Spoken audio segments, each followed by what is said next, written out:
आज हम आपके साथ क्या कुछ स्टोरी शेयर करने जा रहे हैं। ये सब कुछ तय हो चुका था, लेकिन वंदे भारत की शुरुआत से महज कुछ घंटे पहले पीएम मोदी ने सोशल मीडिया पर एक रिपोर्ट को साझा किया है, जिसके बाद हमने अपने शो के स्टोरी ऑर्डर में बदलाव कर इस रिपोर्ट को सबसे पहले शामिल किया, क्योंकि ये रिपोर्ट आपके लिए देखना और इस रिपोर्ट को समझना बेहद जरूरी है, क्योंकि ये दिखाता है कि कैसे अगर आपकी नीयत अच्छी हो तो आखिरी पंक्ति में बैठे हुए इंसान के जीवन में आप कितना बड़ा बदलाव ला सकते हैं। अगर एक प्रधानमंत्री अपनी पर आ जाए तो कैसे सड़क पर ठेले लगाने वाले, रेडी लगाने वाले एक गरीब को भी सशक्त कर सकते हैं, और कैसे एक गरीब को लोन दिलवाने के लिए एक प्रधानमंत्री खुद गारंटर बन जाते हैं, इस रिपोर्ट के जरिए आप देखिए।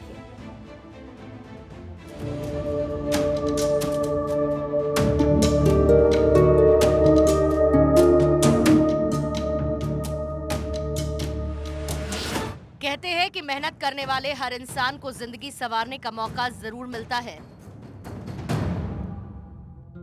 और इसमें सबसे बड़ी संख्या में होते हैं रेहड़ी पटरी वाले, जिन्हें अंग्रेजी में स्ट्रीट वेंडर्स भी कहते हैं। रास्तों में ठेले लगाकर फल, सब्जी, सामान बेचकर अपना गुजारा करने वाले। लेकिन साल 2020 में कोरोना की दस्तक के साथ ही रेहड़ी पटरी वालों के परिवारों पर दुखों का पहाड़ टूट पड़ा। सब कुछ खत्म सा हो गया। कोरोना वायरस की बीमारी उनकी आर्थिक परेशानियों के सामने बौनी सी लगने लगी।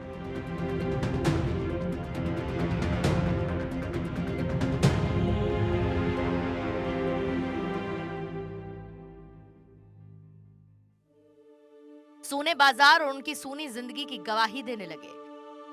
बड़े शहरों से वापसी की तस्वीरों को देखकर लगा कि मानो इनकी जिंदगी में खुशहाली अब शायद ही वापस आएगी।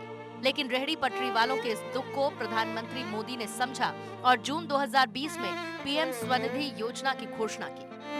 हर जरूरतमंद को, हर रेहड़ी पटरी वाले को इस योजना के बारे में सब कुछ अच्छी बातें अच्छी तरह पता होनी चाहिए। इस योजना को ऐसे ही इतना सरल बनाया गया है कि सामान्य से सामान्य व्यक्ति भी इससे जुड़ सके। इस योजना के अंतर्गत रेहड़ी पटरी लगाने वाले लोगों को बिना कुछ गिरवी रखे ऋण उपलब्ध कराया जाता है। योजना के अंतर्गत पहली बार अधिकतम 10,000 रुपए का लोन दिया जाता है, दूसरी बार 20,000 रुपए का अधिकतम लोन दिया जाता है और तीसरी बार 50,000 रुपए का अधिकतम लोन दिया जाता है। इस योजना के चलते रेहड़ी पटरी वालों का जीवन मानो पटरी पर आने लगा। कई लोगों ने इस योजना की खुलकर प्रशंसा की। उनके शब्दों से ज्यादा उनकी भाव भंगिमा कह रही थी कि योजना सही जगह पहुंच रही है। तभी फिर ये स्कीम आई, इससे 10,000 रुपए का लोन लिया और हम बहुत खुश हैं। उसकी वजह से मैं प्राइवेट स्कूल में बच्चों को पढ़ा रहा हूँ। हमारा बिजनेस भी बहुत अच्छा है। इस योजना की बात आज एकाएक क्यों उठी है, इसके पीछे की वजह है एक विश्लेषण, उसको भी समझेंगे। लेकिन इससे पहले इस योजना की खास बातें आपको बता देते हैं। इस लोन के लिए किसी तरीके की गारंटी की जरूरत नहीं होगी। मोबाइल ऐप और वेब पोर्टल आधारित आवेदन प्रक्रिया है। समय पर या उससे पहले कर्ज चुकाने पर 7% की ब्याज सब्सिडी, पहले लोन के समय पर और जल्द भुगतान की स्थिति में अधिक लोन की एलिजिबिलिटी, डिजिटल लेन-देन की रसीद या भुगतान पर मासिक कैशबैक की सुविधा। एसबीआई की चीफ इकोनॉमिक एडवाइजर कांति सौम्या ने स्वनिधि योजना के परिवर्तनकारी प्रभाव का विश्लेषण किया।